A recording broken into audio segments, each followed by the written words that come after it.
रात के 11 बज रहे थे। घना जंगल और अंधेरी सड़क के बीच में खड़ी थी एक पुरानी सुनसान हवेली।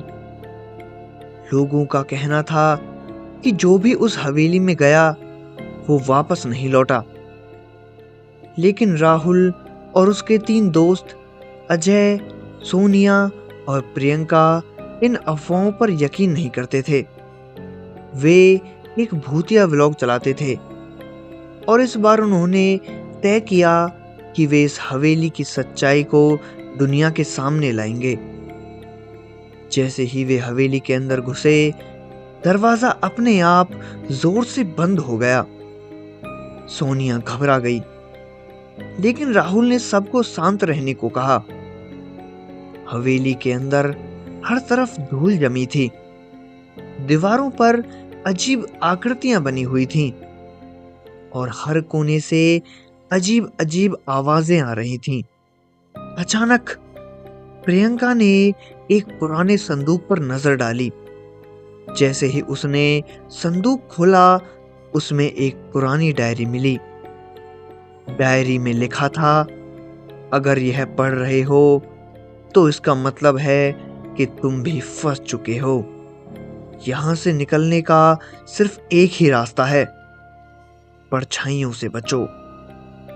डायरी पढ़ते ही अचानक हवेली की सारी मोमबत्तियां और सारी मसालें अपने आप बुझ गईं और चारों तरफ अंधेरा सा छा गया। तभी अजय को लगा कि कोई उसके पीछे खड़ा है। उसने मुड़कर देखा, लेकिन वहां कोई नहीं था। अचानक सोनिया जोर से चीख पड़ी, कोई मेरी गर्दन को छू रहा है, ऐसा सोनिया ने कहा। राहुल ने तुरंत टॉर्च जलाया।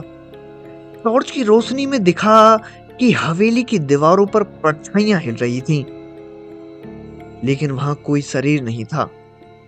वे दौड़कर बाहर जाने लगे, लेकिन दरवाजा अंदर से बंद हो चुका था। प्रियंका को याद आया कि डायरी में परछाइयों से बचो लिखा था।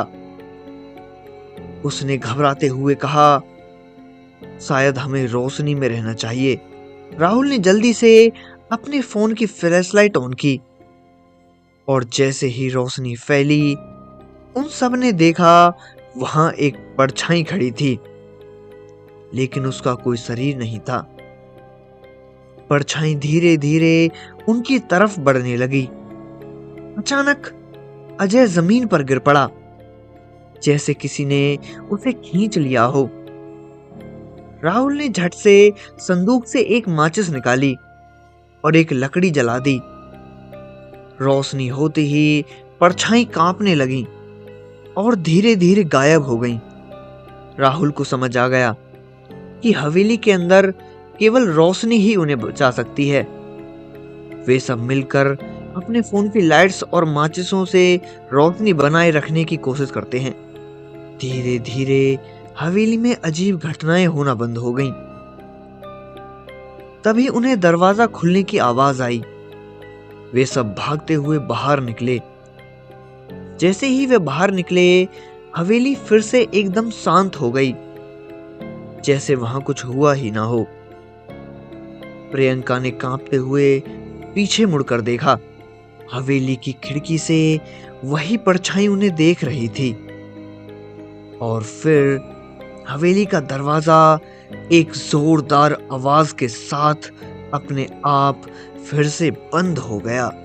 वो परछाई कौन थी, ये रहस्य भी उस दरवाजे के बंद होने के साथ खत्म हो गया।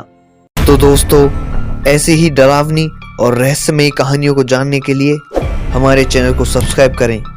मिलते हैं एक नई रहस्य और रोमांच से भरी एक नई खौफनाक कहानी के साथ। तब तक के लिए अलविदा।